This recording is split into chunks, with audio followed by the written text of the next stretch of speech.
Baik, kita akan lanjutkan pembahasan kita ke subbab selanjutnya. Setelah kita membahas tentang metode bagi dua atau bisection method pada pertemuan sebelumnya, dan sekarang kita akan membahas tentang the false position method ya, atau metode posisi palsu gitu ya, kalau diterjemahkan. Nah, meskipun metode bisection itu merupakan metode yang valid ya, kita bisa dapetin akarnya itu ya. Dan dari yang kemarin kita coba pelajari, kemudian implementasikan dalam Octave. Cuman metode ini sebenarnya kategorinya itu kategori brute force gitu ya. Jadi brute force itu ya semacam metode yang paling dasar lah gitu ya. Metode yang paling basic, paling dasar dalam mencari akar. Yang paling sederhana sehingga maksudnya kecanggihannya itu ya biasa aja gitu. Nah, sehingga metode ini karena brute force jadi uh, relatively inefficient. Jadi secara relatif itu tidak efisien gitu. Tidak efisien tuh karena dia butuh komputasi yang lama ya. Masih ingat kemarin kan um, kita punya interval ya kan? Kemudian intervalnya itu akan dibagi dua, kemudian akan dicek nanti akarnya ada di sebelah mana, apakah di subinterval yang pertama atau subinterval yang kedua, gitu kan? Kalau misalnya ada di subinterval yang pertama, kita bagi dua lagi, nanti akan ada dua subinterval lagi, ya kan? Bagi dua lagi sampai si intervalnya itu benar-benar mengurung si akarnya dalam range yang kecil banget atau bahkan sudah sama dengan. Gitu. Jadi kalau udah batas bawahnya sama dengan batas atas atau range-nya itu sudah kecil banget, maka itu berarti si akarnya sudah terkurung banget gitu ya. Nah, a shortcoming of the bisection method. Jadi salah satu kekurangan dari metode bagi dua itu adalah in dividing the interval, di dalam membagi interval dari XL ke XU, ya masih ingat XL itu batas bawah dan XU batas atas, into equal halves, menjadi dua bagian yang sama besar. No account is taken of the magnitudes of fxl dan fxu. Jadi dia tidak mempertimbangkan masalah um, jadi menentukan akar apa ya? Ya estimasi akar selanjutnya kan XR ya. XR itu kan nilai tengahnya itu ya, nilai tengah antara dua interval ini kan atau midpoint. Nah, si XR itu kan tebakan akar selanjutnya ya kan. Dan nanti dalam setiap iterasi si XR itu akan terus diubah. Nah, jadi salah satu kekurangannya adalah ketika kita menghitung XR, ketika kita mengestimasi akar selanjutnya, dia tidak memperhitungkan the magnitudes of fxl dan fxu. Jadi magnitude itu maksudnya ya nilai fungsi dari fxl baik itu fxu, ya kan? Ya, karena kemarin kita cuman ngecek fxl ini kita cuman perlu tandanya aja gitu kan, positif atau negatif ya kan. Adapun positifnya berapa, kemudian negatifnya berapa itu kan kita tidak terlalu penting. Yang penting kalau perkalian antara dua nilai fungsi ini hasilnya negatif atau lebih kecil dari 0, berarti disitulah di interval itulah uh, akar-akarnya ya kan. Nah, for example, contohnya jika fxl if much closer to zero than fxu, jadi contohnya jika si fxl ini jauh lebih dekat dengan 0 daripada fxu, it is likely that the root is closer to xl than to xu. Maka kemungkinan si akarnya juga akan lebih dekat ke xl daripada ke xu gitu ya. Jadi sekali lagi, kalau nilai fungsinya lebih kalau nilai fungsi dari fxl lebih dekat dengan 0, maka akar-akarnya pun, maka si akar yang sebenarnya pun pasti akan lebih dekat dengan xl daripada ke x2 gitu. Nah, ini adalah sebuah metode alternatif katanya. To join fxl dan fx2. Jadi kita menarik garis lurus ya nih by a straight line. Jadi menarik garis lurus antara si fxl dan fxu. Nah, the intersection, titik perpotongan dari garis ini dengan sumbu x itu merepresentasikan an improved estimate of the root. Jadi perkiraan akar yang sudah terimprove ya, atau sudah diperbaiki. Gitu. Jadi nggak terlalu brute force. Jadi akan lebih singkat lah gitu ya dalam mendekati akar yang sebenarnya. Nah, the fact that the replacement, nah ini sebuah fakta bahwa penggantian kurva dengan sebuah garis lurus itu memberikan posisi palsu dari akar. Nah, itulah asal mula dari kenapa metode ini disebut dengan metode false position. Atau dalam bahasa Latin disebut dengan regula falsi. Atau ini juga dikenal dengan linear interpolation method ya. Jadi metode interpolasi linear. Oke, coba kita lihat gambarnya ini. Jadi di sini kita punya sebuah grafik yang warna biru. Ini adalah grafik fungsi f yang nanti kita akan coba estimasi akarnya itu ada di mana. Dan akarnya itu kan titik potong terhadap sumbu x ya, yang ada di sini. Kemudian kita punya sebuah interval pencarian, ada XL dan juga XU, batas bawah dan batas atasnya, ya kan? Nah, kalau kemarin metode bagi dua, itu kan kita membagi dua untuk mencari XR, kemudian nanti ada di interval mana, sebelah kiri atau sebelah kanan, baru dibagi dua lagi kalau misal di sebelah kiri ataupun di sebelah kanan, dan seterusnya, gitu kan? Nah, tapi kalau metode posisi palsu, nah, kita perlu tahu dulu fxl di sini, misalnya fxl ya. Ini magnitude tuh maksudnya ini ya. Jadi tinggi dari ini atau nilai fungsinya lah kita bisa sebut. Kemudian ini adalah fxu ke atas ya. Kalau kita lihat magnitude fxu-nya lebih besar daripada fxl ya kan. Nah, kemudian kita tarik garis lurus antara fxu ke fxl ini. Ya. Dan titik perpotongan antara garis lurus ini dengan sumbu x itulah an improved estimate of the root tadi katanya ya. Jadi estimasi akar selanjutnya yang sudah diperbaiki dan tujuannya supaya dalam satu iterasi estimasi akar yang dihasilkan itu memang lebih dekat dengan yang sebenarnya gitu, dibanding dengan pakai metode bagi dua gitu ya. Dan ini apa itu namanya tadi asal usul mula dari kenapa posisi palsu. Jadi titik perpotongan inilah yang kemudian disebut dengan posisi palsu. Jadi posisi palsu itu ya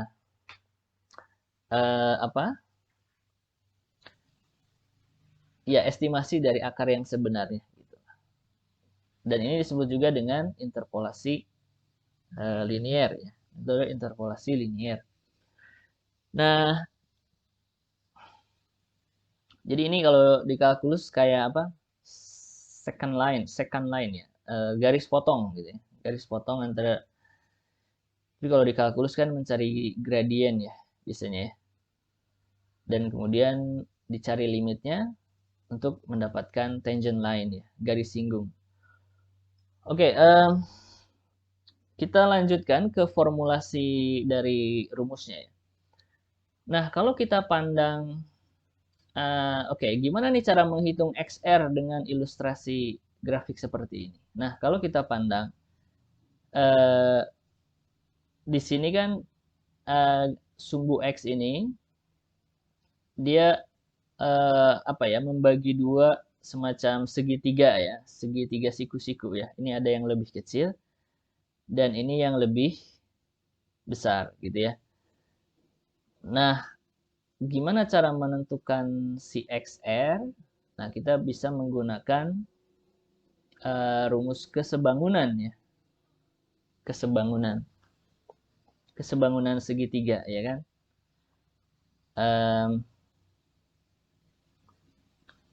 Jadi kalau kita gambarkan dulu, misalnya ini ada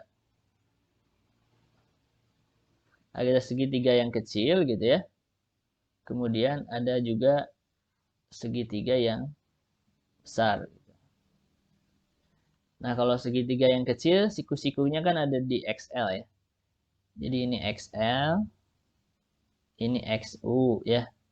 Dan ini FXL. Gitu kan? Nah, ini siku-siku. Nah, kemudian kalau ini kan siku-sikunya di XU ya. Kemudian ini XR dan ini FXU ya kan. Nah, FXU itu kan ininya ya, tinggi ininya nih. Dari sini ke sini itu kan FXL-nya dan ini juga eh jadi FXL itu ya nilai tinggi ini nih. Ya enggak?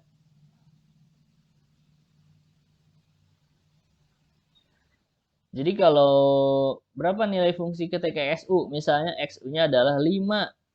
Nah, 5 itu kan berarti tinggi dari sini ke sini ya kan. Jadi tinggi dari segitiga ini ya FXU itu. Nah, sehingga kalau kita pakai kesebangunan segitiga itu kan berarti di sini misalnya perbandingan antara FXL dengan FXU gitu ya. Itu akan sebanding dengan ini ya, yang diketahui kan sisi ini dengan sisi ini ya. XU min XL dibagi dengan XR min XU gitu ya. Nah, ini kesebangunan segitiga dan kita akan mendapatkan rumus ini. Nah, kalau ini kan persamaan 5.6. Nah, ini intersection of the straight line with the x-axis can be estimated gitu kan. Jadi bisa juga dengan menggunakan. Jadi titik perpotongan antara garis lurus dengan sumbu x itu bisa dihitung dengan cara seperti ini. Nah, sehingga di sini kalau kita kali silang kan untuk mendapatkan bentuk seperti itu, jadi fxl per xu min xl sama dengan fxu dibagi dengan xr min xu gitu ya. Oh, sorry, fxl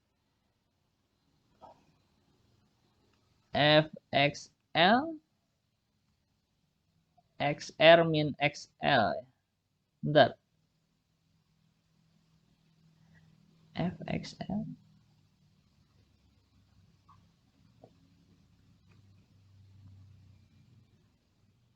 Oh, ada yang salah tadi. Bukan XL dengan XU ya.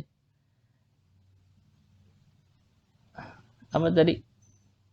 XR XL dengan XR ya. Kok saya nulisnya XU? Nah, ini XR ya. Jadi sini XR. Pakai penghapus aja.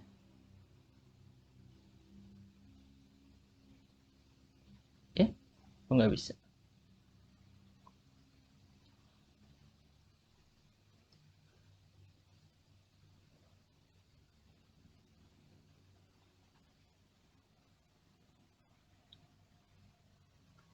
Hmm?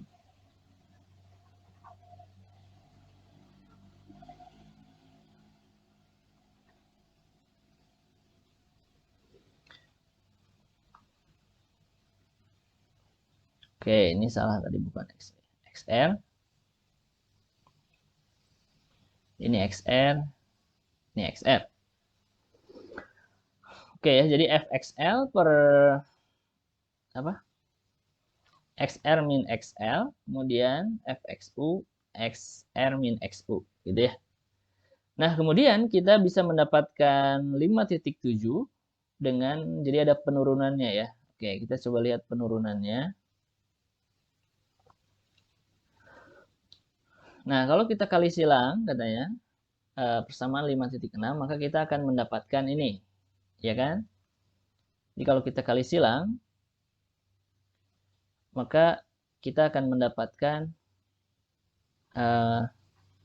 fxl kali xr min xu gitu ya, sama dengan fxu dikali xr min xu gitu ya. Nah, kemudian collect terms and rearrange. Jadi kita kumpulkan yang mengandung xr dan juga yang mengandung, yang mengandung xr aja ya. Karena nanti kita akan membuat rumus eksplisit untuk xr gitu kan. Nah, ini kalau kita jabarkan dulu ya, fxl kali xr, berarti kita punya kemudian xu fxl sama dengan xr fxu ya. Kemudian min xu, tolong koreksi ya kalau saya salah. Oke, gini ya. Kemudian kalau kita pindah ruaskan,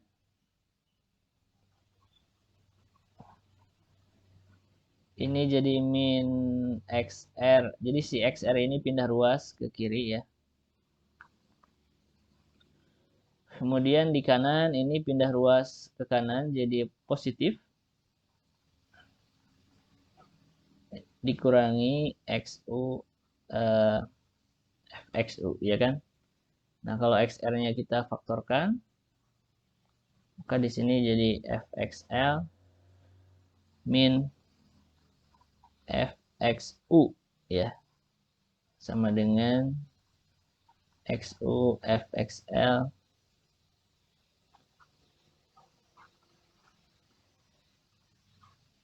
oke, gitu ya, sama ya, xu kemudian minus apa ada yang keliru, xr fxl min fxu kemudian xu fxl di sini min xl kali fxu ya. Apa saya yang salah? Oke, ini salah ya. Harusnya fxl ya.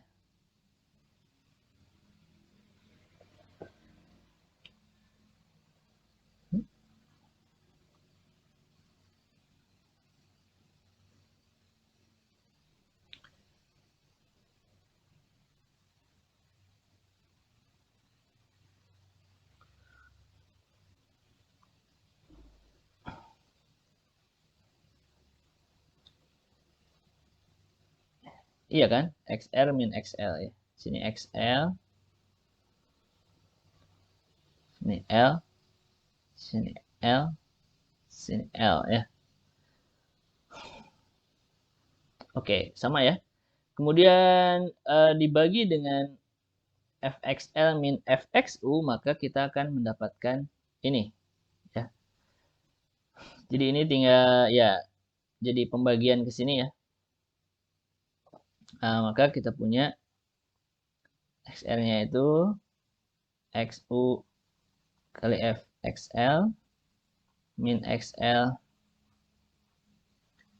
FXU, nah, dibagi dengan ini ya, FXL min FXU gitu ya. Nah, kemudian this is one form of the method of false position. Note that, oke, jadi langkah selanjutnya adalah kita expand ya, intinya kita expand. Jadi ini kan ada suku dikurangi dengan suku lagi, kemudian kita pecah jadi dua nih, jadi dua pembagian ya, bisa kan dipecah jadi gini. Jadi oke, ini kesini aja ya. Jadi di sini kita punya kalau dipecah ya, XR itu jadi XU FXL per FXL min FXU ya, kemudian dikurangi XL FXU per FXL min FXU gitu ya. Jadi kalau dipecah jadi seperti ini ya. Jadi dua pecahan. Jadi dua pembagian ya. Kemudian langkah selanjutnya apa? Then adding and subtracting XU on the right hand side. Jadi di ruas kanannya itu kita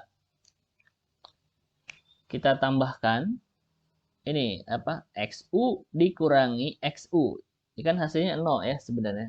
Cuman ini ditambahkan untuk mendapatkan bentuk yang lain.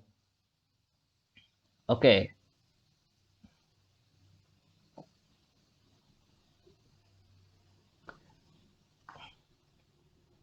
Jadi di sini kita tambahin XU gitu ya. Ditambah yang ini.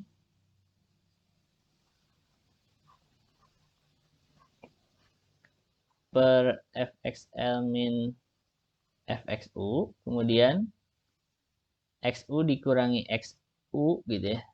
Yang hasilnya kan 0 ya. Itu cuman manipulasi aja. Min XU terus dikurangi ini ya. XL kali FXU dibagi dengan FXL min FXU ya. Nah, kemudian collecting terms yields. Nah, gimana nih dari sini?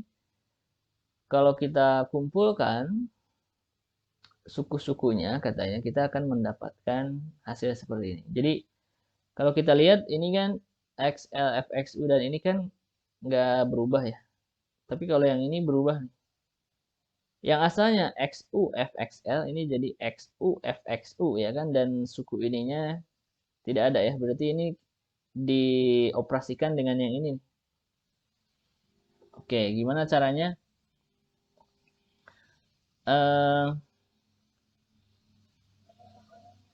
Ya, XR sama dengan XU. Nah, ini kalau kita samakan penyebutnya, berarti kan si XU ini dikali dengan pembagi ini ya. XU kali FXL min FXU, ya kan. Jadi ini XU ditambah FUX FXL. Kita tulis dulu aja ya. Ini FXL min FXU. Kemudian ini dikalikan ya. XU kali, atau langsung aja ya. XU kali FXL berarti XU FXL. XU kali min FXU jadinya min XU FXU ya kan. Terus pembaginya sama ya. Kita samakan kan penyebutnya. Oke, kemudian sisanya tetap sama ya ini. Min XL FXU dibagi FXL min FXU ya.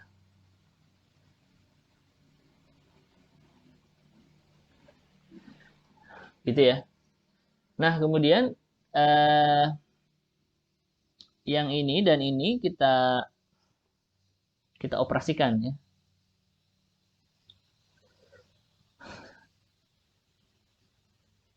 Ini kan XU plus, kalau kita lihat ini kan minusnya ini milik semua ya. Jadi ini harus minus kali ini. Oke, jadi ini FU FXL. Oke, nanti samain aja penyebutnya ya. Ini kalau dibuka minusnya ya, jadi min XU fxl, kemudian ada plus ya, min kali min plus fxu, kemudian ini penyebutnya sama, kemudian ini kita tulis ulang.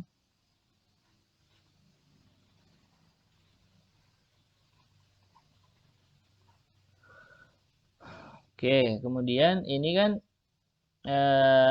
saling menghilangkan ya.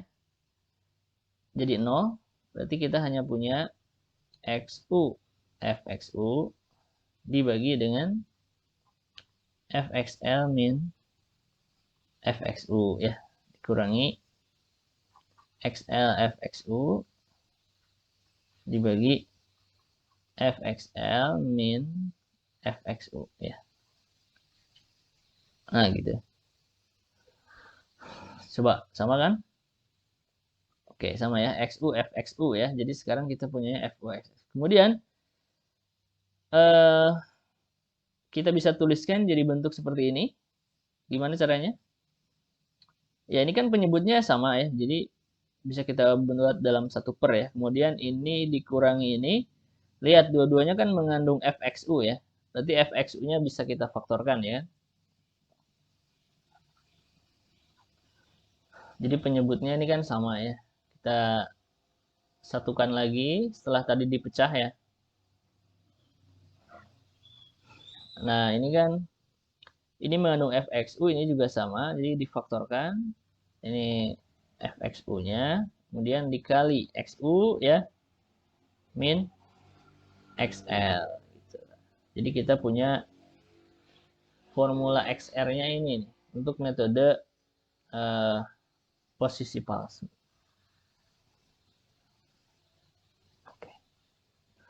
Oke, kenapa kita nggak pakai yang B511 aja, yang ini nih?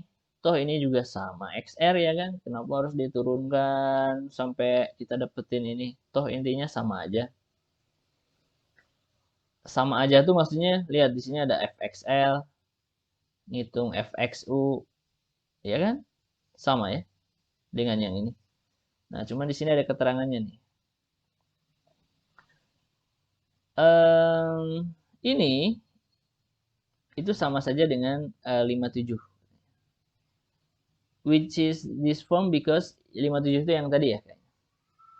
It involves one less function. Jadi, nah ini. Jadi kenapa XR ini kita buat seperti ini dan ini bisa disebut lebih efisien daripada yang ini.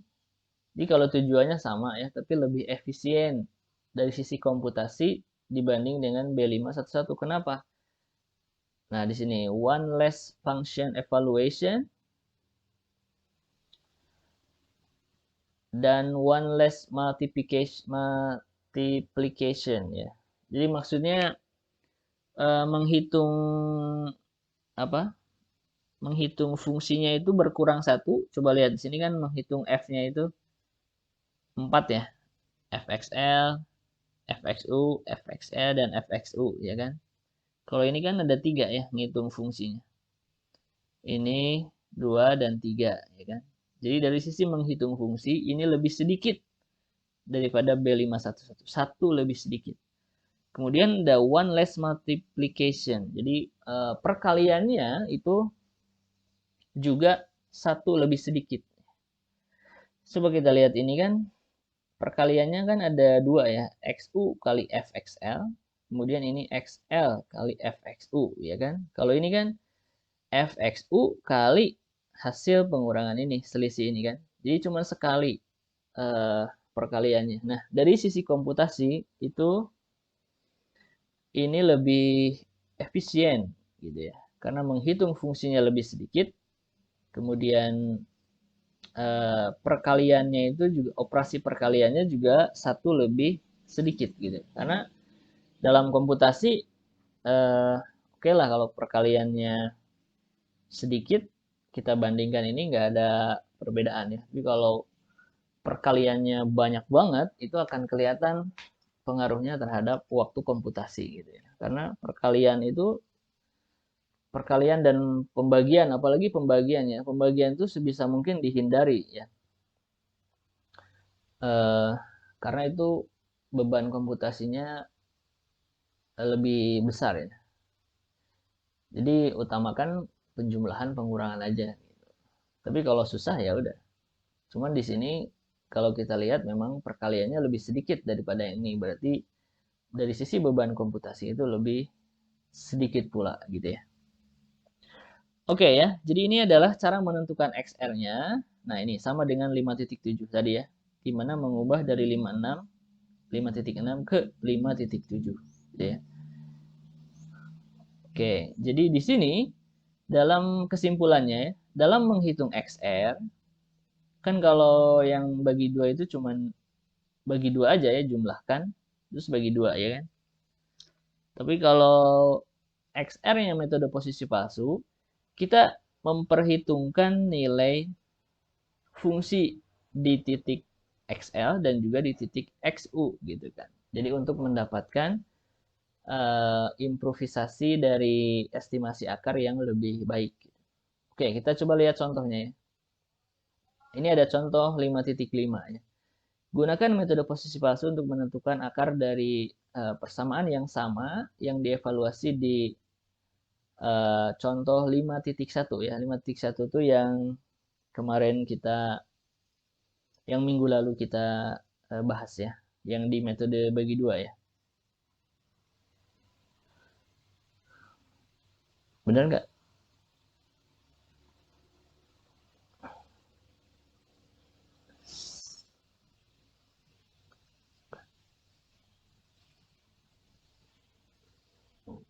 Oh, metode, oh iya, yang parasut ya, yang parasut. Oke,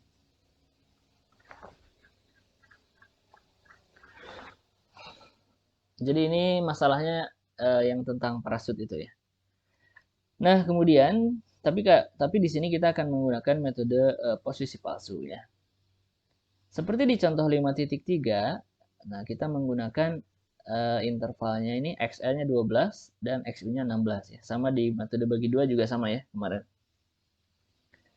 Nah, kemudian di sini karena perhitungan XR itu melibatkan nilai menghitung FXL dan FXU, maka kita hitung dulu ya. Kalau XL-nya 12, FXL-nya berapa? XU-nya 16, FXU-nya berapa? Kemudian kita masukin ke rumus XL-nya ya. Yang XU dikurangi, ini apa berarti? FXU ya. Kali, apa nih? XL min XU ya kan? Dibagi dengan,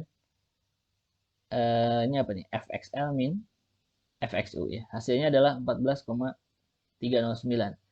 Nah, kalau kita hitung kesalahan relatif yang sebenarnya, karena diketahui ya di contoh 5.1 itu berapa nilai yang sebenarnya dan kita hitung, maka kesalahannya ini 0,88% gitu ya.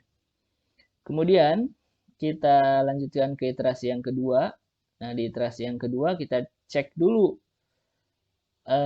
si XR ini kan juga membagi satu interval itu menjadi dua bagian ya, tapi tidak selalu sama besar gitu, tidak mesti sama besar ya kan, sama kayak gambar ini kan, XR ini kan membagi dua interval juga nih, ya kan, tapi tidak membaginya itu tidak sama besar, dan ini kita cek dulu nih akarnya ada di sebelah kirinya atau di sebelah kanannya gitu. Dengan cara apa? Dengan cara ini mengalihkan nilai fxl dengan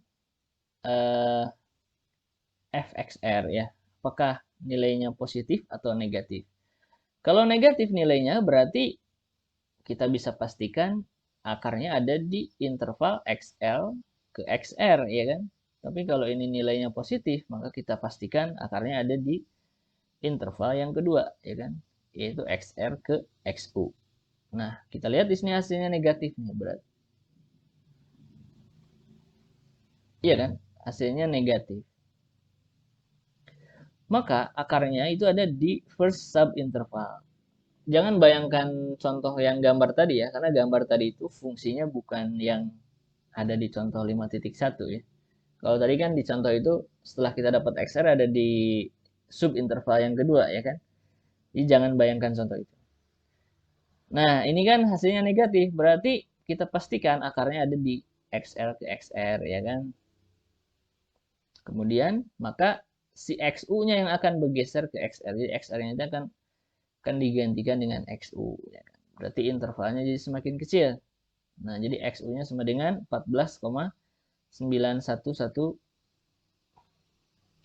Mana? Therefore, the root lies in the position and XR becomes the upper limit for the next iteration. Kenapa XU-nya segini ya? Enggak 14,309?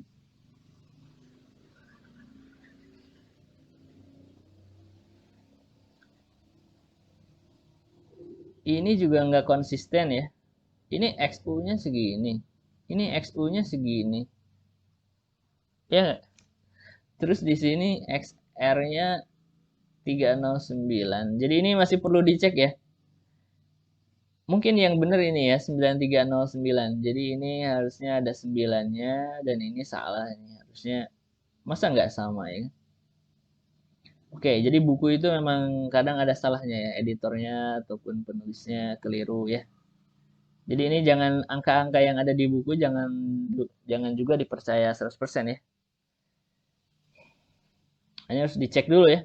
Nanti kalian cek aja ini mana yang ini dihitung ya, nanti hasilnya berapa, berarti itu adalah XR-nya dan XR-nya itu akan menjadi XU ya. Nah, maka di sini di iterasi yang kedua, XL-nya kan tetap ya segini. Nah, XU-nya yang akan berubah sesuai dengan XR tadi. Nanti kita hitung berapa, kemudian kita dapatkan XR-nya berapa. Segini. Kemudian kita hitung kesalahan relatifnya, yaitu 0,09, sedangkan kesalahan aproksimasinya 0,78. Aproksimasi itu, karena di iterasi kedua kita bisa hitung kesalahan aproksimasi ya, karena tadi di iterasi pertama kita dapat nilai XR yang sebelumnya, ya kan? Nah, kemudian bisa dilanjutkan, tergantung pada kondisi penghentiannya mau sampai berapa. Nah, ini oleh si penulis, dia sudah mencoba membandingkan bagaimana performa dari ini apa nih? Iterasi ya. Jadi hubungan antara iterasi dengan true percent relative error. Jadi dengan kesalahan relatif yang sebenarnya. Dia bandingkan kalau bisection tuh gini, ya kan, agak zigzag naik turun gitu kan. Karena metode bagi duanya itu tengah, nanti bagi dua lagi dan seterusnya. Tapi kalau metode false position, lihat trennya itu menurun tajam, ya kan? Gitu, sampai 5 iterasi ini. Nah, di sini kita bisa melihat ternyata formulasi cara menghitung XR dengan melibatkan nilai fungsi di fxl dan fxu itu ternyata bisa mempercepat atau memperbaiki performa dari si metode tersebut. Jadi perbedaan antara metode false position dengan bisection itu hanya pada menghitung XR-nya saja. Gitu. Jadi kalau dibagi dua dengan cara dibagi dua, kalau false position dengan cara rumus yang tadi. Gitu. Cara membagi duanya.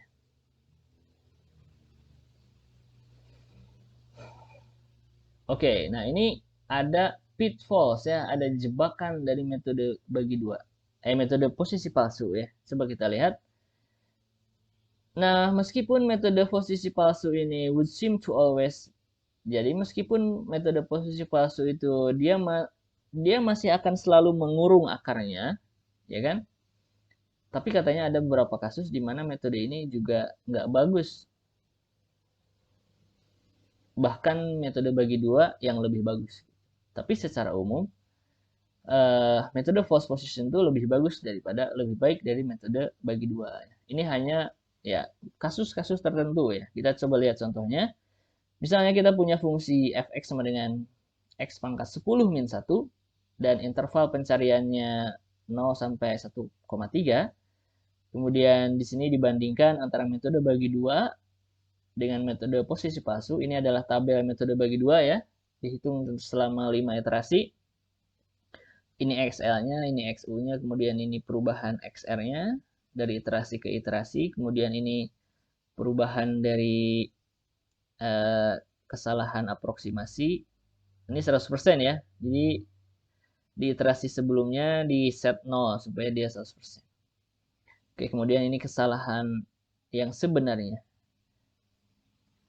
Nah, setelah 5 iterasi, the true error, kesalahan yang sebenarnya reduce to less than 2%. Jadi kalau kita lihat, ET setelah 5 iterasi itu kan 1,6 ya.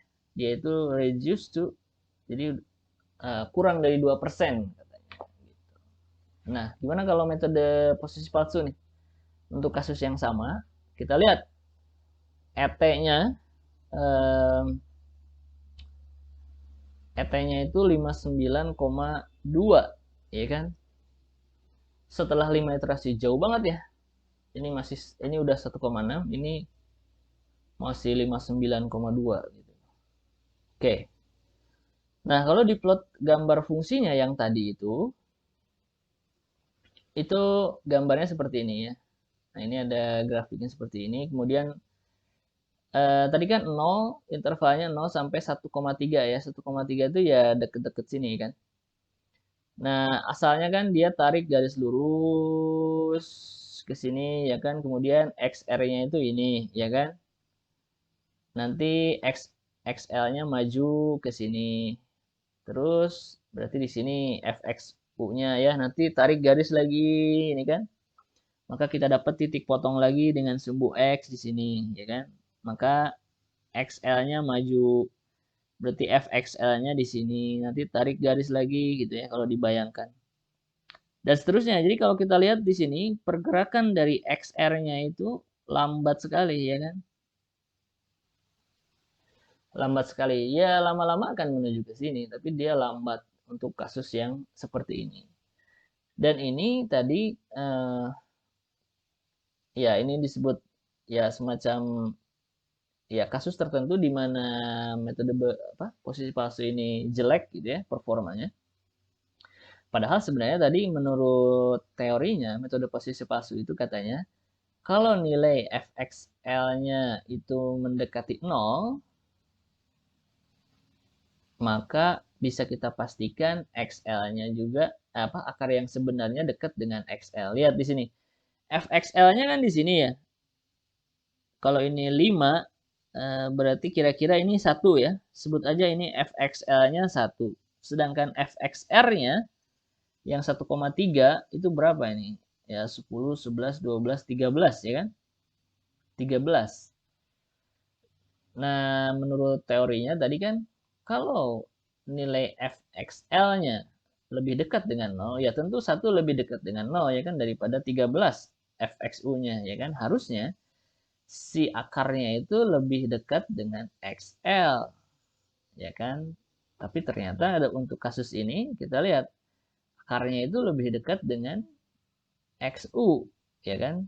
Bukan dengan XR.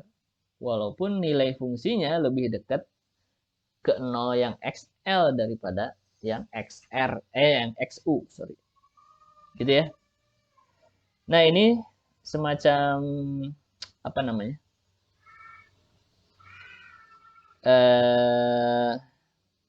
Ya, jadi ada beberapa kasus ternyata metode posisi palsu itu tidak bagus untuk diterapkan. Nah, itulah kenapa di sini ada yang disebut dengan modified false position. Jadi metode posisi palsu yang dimodifikasi gitu. Nah, ini tujuannya ya itu untuk tadi mengatasi kekurangan dari metode palsu ya, tadi untuk kasus-kasus yang seperti itu. Oke, nah ini di sini ada algoritmanya. Ini ada function mode false position, ini akar apa? Ini parameternya. Kemudian ini langkah-langkahnya sampai akhir. Oke, dan nanti kita akan coba buat programnya.